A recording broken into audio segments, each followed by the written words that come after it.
औरतिया कहती है कैसे कैसे अरे कि चाहे जवानी हर चराई रे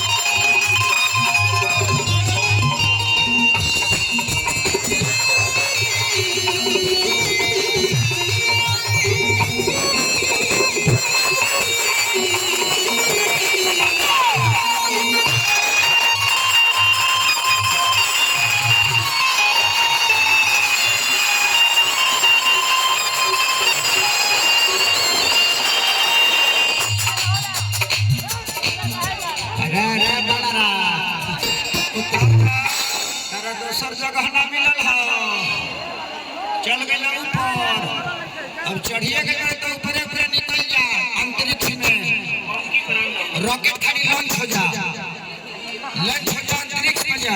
मारिए मत सर ऐसे मत खोबिए, नहीं तो पैट में ढुक जाएगा।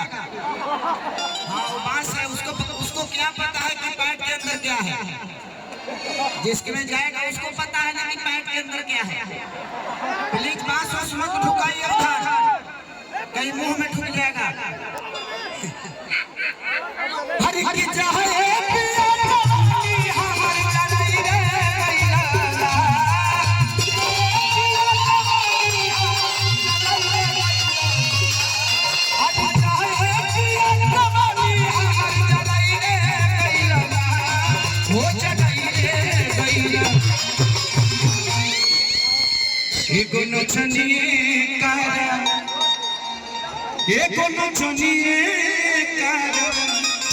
एको नचनिए कारण पानिया के भुलाए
चलिए बहुत अच्छा कलाकार आज स्टेज पर आए बड़े हमारे भाई एगो छोट रोशन राही जो कि मगही का बहुत बड़ा स्टार है और मुझे बहुत प्यार करता है। इस बच्चे के लिए जोरदार ताली आप लोग बजाइएगा।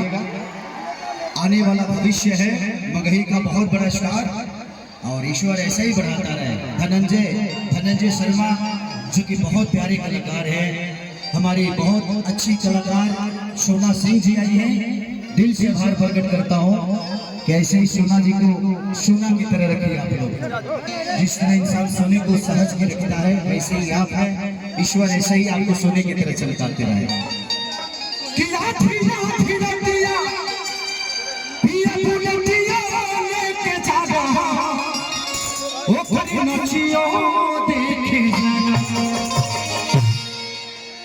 तो खाली हमको मत पहना, जब भी पहनाओ तो पैसा दो, अनादर मत करो। जब भी कभी भी माला पहनाया जाता है तो पैसा हाथ में दे के पहनाया जाता है। ऐसे पैसा बिना पैसा दिए माला नहीं पहनाया जाता। पगले हो क्या, अनादर नहीं करते। हाँ छीटो मत, हाथ में दे दो। अरे दे ना पगला, हमारे के देवे के बाद जब हमारे के देवे के तो काहे के छीटो तू निश्चित हम निश्चित नहीं जी। पंकज ना तो जिम्मेदारी ढेर मानो कि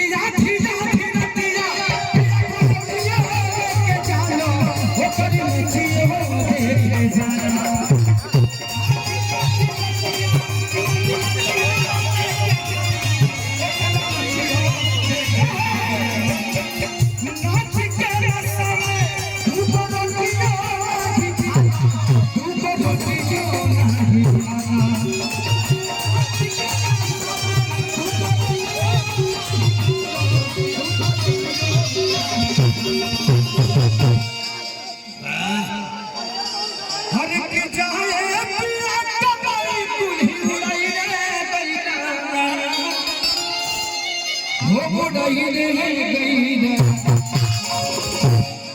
एगो नचनी कारण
तब हम होने जाए पता नहीं तुम एनियो रहो अमीर रहो हेने भी का नाम हो तान्या भगवान आपको ऐसे ही टांगते रहे बहुत अच्छा शरीर है आपका कहाँ बना है अच्छा धरती पे बना है हमरा तो लगता है कि डायरेक्ट गूगल से डाउनलोड हो गए बड़ी वो हिसाब में लागो तरु तू पैदा लेखो भाई तो लोडे हो गए बड़ी है देखो चाइना से बड़ी चाइना से हाँ प्लास्टिक खाली लागो तरु बहुत प्यारी लग रही है लग रहा है तो मर जाए कि कब्र खोद के हल जाए एक बार गले लगे मेरी तू हो खुश हम हो खुश पूरा दुनिया खुश और दिया कह दिया कि कतना कहीं तू तो पागल रहता बोलिए भागल रहता अरे हमरा के छोड़ी बोलिए लागल रहता के रोजा तो जागल रहता उनके बाबा कि कतना कहीं